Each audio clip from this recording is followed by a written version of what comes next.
Isang mapagpalang araw po sa ating lahat. Magandang araw po lalo sa ating Panginoon.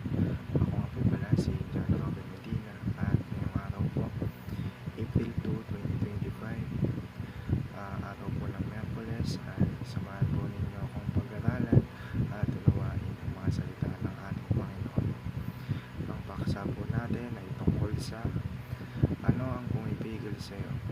Empowerment for Service. Paksa po natin ay mula sa Acts chapter 1 verse 8. Sinasabi po dito, "But you will receive power when the Holy Spirit comes on you, and you will be my witnesses in Jerusalem and in all Judea and Samaria and to the ends of the earth." O sa Tagalog naman po, "Subalit tatanggap kayo ng kapangyarihan pagbaba sa inyo ng Espiritu Santo, at kayo'y magiging mga saksi ko sa Jerusalem, sa buong Judea at sa Samaria, at hanggang sa dulo ng daigdig." At mapunta naman po tayo sa ating katuruan ngayong araw. Unang-una, every Christian is gifted to serve. Lahat po tayong mga Kristiyano, lahat po tayong mga tagasunod ng ating Panginoon ay binigyan niya tayo ng lakas, lakas ng pangangatawan, kapayapaan ng pag-iisip upang makapag-serve sa Kanya, upang ipamuhay ang Kanyang mga salita at ibahagi ito sa ating kapwa. Sa ikalawa, every Christian is called to witness. Lahat ng Kristiyano ay tinawag upang ma-witness kung gaano nga ba kabuti ang ating Panginoong Kristo. At ikatlo at ikauling katuruan ngayong araw is every Christian is enriched with potential. Mayaman tayo sa potential, kumbaga nasa sa atin na yan kung paano natin ito i-develop.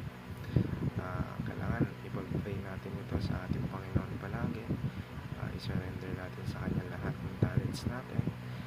Gawin natin ito para sa ika-glorify ng Kanyang pangalan. At mapunta naman po tayo sa ating applications ngayong araw. Unang-una, utilize your spiritual gifts now.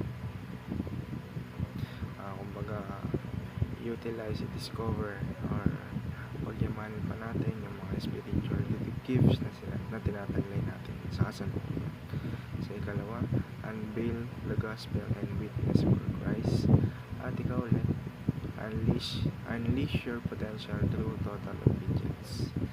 Kumbaga, yung pagsunod sa ating Panginoong Kristo, doon lalabas yung potential natin.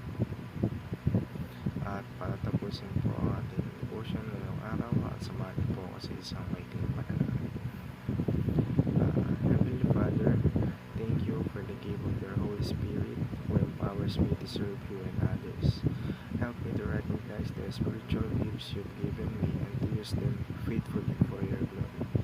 Strengthen me with boldness, wisdom, and compassion so that I can bring evidence of your presence to those around me. May I serve with humility and joy, knowing that every act of service is an opportunity to reflect your love. Help me to encourage others to do the same as we build up your church together. In Jesus' mighty name, I pray. Amen. Yun lamang po. Maraming salamat po sa inyong pakikinig. God bless us.